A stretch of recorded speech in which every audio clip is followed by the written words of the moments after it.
guys, my name is Byron with Bug Out with Byron.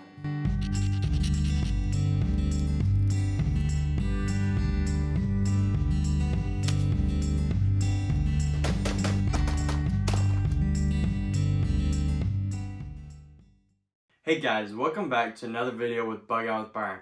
How are y'all doing today? What? I can't hear y'all. Y'all are gonna have to email me or something. Seriously though, guys, I honestly do want to hear y'all's input a lot more. So I'd love if y'all were able to email me. Let's try for 5 emails for each video. Just either tell me how your day was. We'll start thinking of a question of the day. And so the question of today is gonna be, how are y'all doing? With your survival life, your homesteading life, your firearm life, or just in general how you're feeling today. I get that some people don't really have the time or money to put into survival stuff, or they may not have the land, time, or money to do homesteading stuff, or even firearm life. Firearms are expensive, especially the ammo. And so I totally understand that if y'all can't have time or money, or even a place to shoot. I know that sometimes in the city it's hard to find places to shoot, and they just want to charge outrageous prices to shoot. So obviously, y'all see the title of this video. Let's get into firearms, guys. This video is all about firearm safety. This is the #1 thing for firearms. I think a lot of people dismember it and are like, oh, I don't even know about safety, but a lot of accidents happen here because people think their gun's unloaded and just, for whatever reason, pull the trigger. Or they're out hunting and there's accidents that happen. It's just accidents that could have easily been avoided, and just because somebody is not as safe as they should have been, they end up hurting somebody or possibly even ending their life. So safety, guys. Safety is #1. So guys, the first thing on safety I think you need to learn is firearms don't shoot people. Like this gun right here that is unloaded cannot shoot anybody, especially if a person does not put bullets in there. Even if there was bullets in here, if I hold it like this, it is not going to randomly fire. No matter how I hold it, it's not going to fire unless I pull on the trigger. So thankfully with this one right here, it has a double action trigger. So you have to pull the bottom part for it to pull. If you pull the top part right here, there's no amount of force that can do that. It has to be the bottom one. So that's a built-in safety. As well as most firearms have a switch or lever safety that you can push. Some do not, but most of them do. So the first thing, whenever you pick up a firearm, the absolute first thing you should do is, 1, not put your finger on the trigger. Your finger should not be anywhere near or on the trigger until you are pointed to a safe downrange target and you are aware that nobody else is in even the direct line of fire. Then you put your finger on the trigger, you aim and point down there, and then whenever you're ready, you fire. Otherwise, your finger stays off the trigger. The second thing you should do, always check to see if it's unloaded. I don't care if the guy that handed it to you just checked for you and showed you. Always double check. It never fails. Always double check to make sure there are no rounds in the chamber. Even after you check, you still do not put your finger on the trigger, because you want to get in the habit of not putting your finger on the trigger. That way, whenever you pick up a gun, your finger. Another thing I want to point out, guys, all these firearms behind me are completely unloaded. We have my M&P shield, unloaded. We have my high point, unloaded. My AR-15, unloaded. My Ruger, unloaded. My EAA Witness, unloaded. The only reason I'm not pulling out my shotgun and my rifle is because they're behind all the other guns, and I don't feel like taking apart all the other guns. But as you see, all these firearms are perfectly safe. Another thing I want to point out, guys, that none of these rifles are any more scary. Everyone wants to nitpick at my AR-15. This is a AR-15 pistol, and yes, it does look scary if you're not familiar with weapons. So you need to educate yourself on weapons before you handle weapons. Now, if you're a first-time gun owner or you're looking at going and buying a gun, either have somebody go with you that knows what they're talking about. Talk to the person at the desk and ask them their opinions on everything and trying to get a good feel for everything and pick up a lot of firearms. See what feels good in the hand. So again, guys, this is just a regular rifle. Everyone on social media wants to blast it for being dangerous or being military. There's so many things that are not even close to being military on this rifle. The only thing that's close is it has a magazine. That's it. Other than that, it is completely different. The bolt carrier, which is right here, is not even similar as a military M4. There's so many parts that are non-transitionable on between the M4 and the AR-15. Everyone wants to say, oh, the AR-15's pretty much the same as the M4. No, it's not. It looks the same, but completely different internal parts. This is not a military grade weapon. If you put this in combat, this will not hold up because it's not going to be used to the amount of force that the military puts on these weapons. Not these ones, but the ones overseas. So that's just a little rant, guys, about people that want to blast AR-15s and tell you how terrible they are. They're the same as any other gun. This will not fire if it's not loaded, and will not fire unless somebody puts their finger on the trigger. This is no different than any other gun, guys. Another thing, guys, going over pistols, I'm showing you that it's clear. Going over pistols, you need to look up your laws. How old do you have to be to carry it? Can you open carry? Can you conceal carry?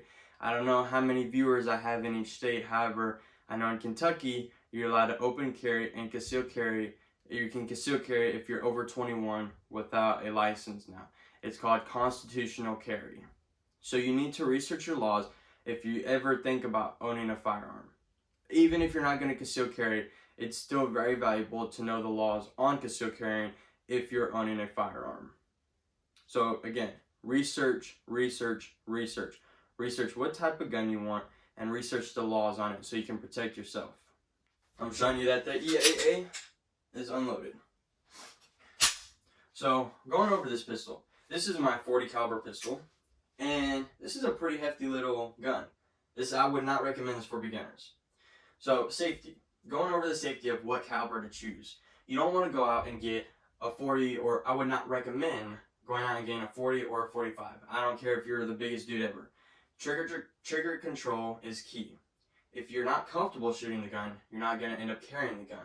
I don't know if it's for home defense or just a plinking toy, or if you're going to carry it open carry or conceal carry. For whatever reasons you have, it's none of my business what you're doing with if you own a firearm. However, if you're scared of your gun, you're not going to want to use it. If you're not going to want to use it, you're not going to practice with it. One thing about safety with firearms is you have to practice with your firearms safely, but in the unfortunate event that you would ever have to use it as a self-defense weapon, then you want to be familiar with it. You want to spend hours and thousands of rounds at the range to feel comfortable with a gun. You can't just go out and buy a box of ammo, shoot one box, and say, yep, I'm comfortable with the gun. You're not. Trust me, I thought the same exact thing. After thousands of rounds that I've shot, I've slowly realized I'm not very comfortable carrying a firearm. So I don't, because I'm not willing to risk other people's safety to make me feel safe. It's not worth it, guys. People say practice makes perfect. That's not true.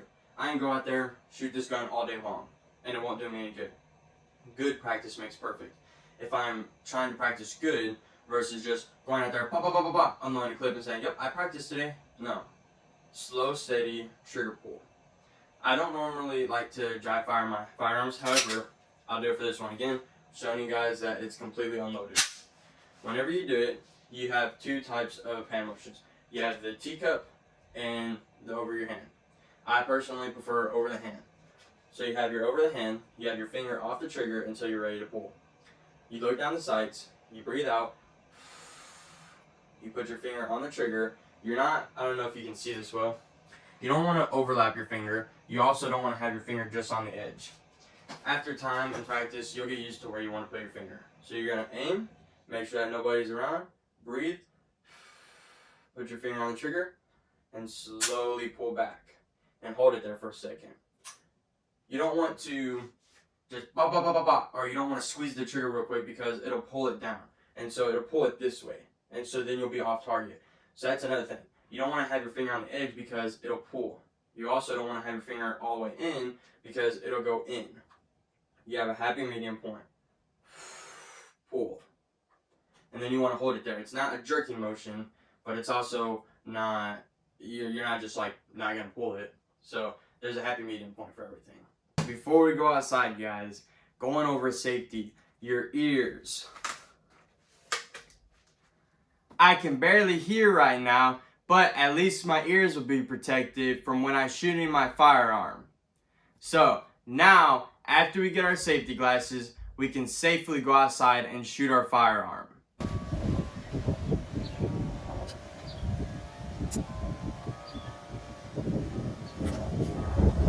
Alright guys, I'm sorry if you can't hear me that well. But we're going to be going over our firearms. So we got our ear protection and we got our eye protection.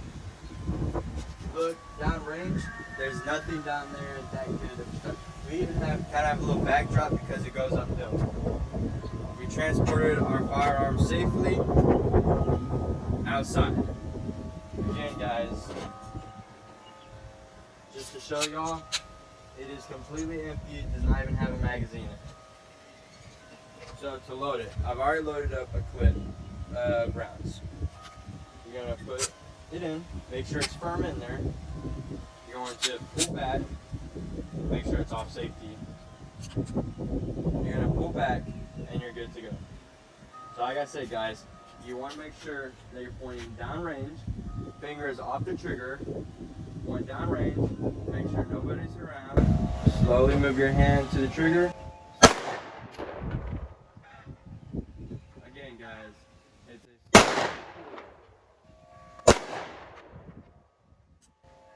don't try to anticipate the recoil and don't try to fight the recoil.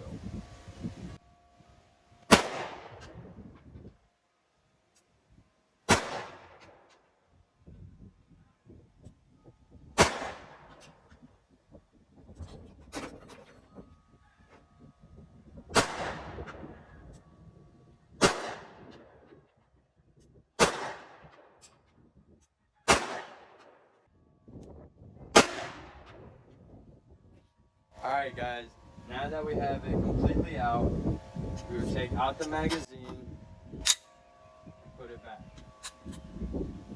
That, guys, is how you shoot a firearm safely. Alright guys, now that we are back inside, we will open up our firearms carry case. We will make sure that the gun is unloaded. After we do that, we're going to start cleaning it. So for this one, you have to push it back. There's a little button right here. Let it go forward a little bit. Hold the hammer or hold the slide back while we take out this little pin. After we've taken out the pin, let it slide back. And then for these ones, you have a little button right here that you have to push down before you can get it off. You pull the slide off. Inside, we have the spring and the barrel, and then the slide. So that is not completely disassembled, but this is as far as we're gonna go. So we're gonna open up our cleaning kit. We're gonna start with our plastic brush, just kind of cleaning everything off. The reason why this is in our safety video is because if you don't have a well-working firearm, then it can jam and a lot of other bad stuff can happen. And so cleaning your firearm is an extremely safe thing to do. You need to clean it, I would recommend once after every shooting. So every time you go out and shoot, I would recommend cleaning it. And this is just kind of getting just a bunch of the dirt and stuff off. We want to clean all the major parts of this. We may kind of fast forward past this part a little bit because I know it's a little boring. But after we use the plastic brush, we're going to use the metal brush.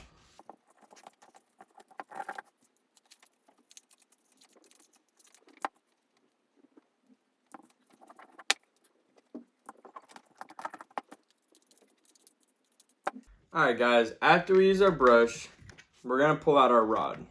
Also guys, make sure that whenever you buy a cleaning kit, you make sure you use the right caliper. So this, we have our 9mm Ruger, and so this is a specific 9mm cleaning kit. We're going to start off with our plastic brush again, and we're going to start cleaning the barrel. That just kind of gets a little bit of the debris out of the barrel. Then we have our wire brush. Last we have our cotton brush. Now that we've cleaned the barrel pretty well, we have a few final stages to do. So we have this little eye hook that we screw into our push rod. Then we get a cloth. Sometimes cleaning kits will come with cloths, sometimes they won't. So just word of advice, whenever you're buying a cleaning kit for a firearm, always look at what all stuff you have. Next we have our gun oil. This is the Lucas gun oil. It's an extremely reputable brand. Whenever you're talking about cleaning your guns, you don't want to really go out cheap and buy the cheapest oil. These are high dollar weapons that you're buying, and you don't want to skimp out on oil just because you're cheap. You're going to run this through a couple times, just kind of cleaning the barrel out a little bit more. Now we only shot 15 rounds through this thing, so it's not going to be super dirty. However, you can also just kind of clean it off right in here too. Just right where all the mechanical parts are.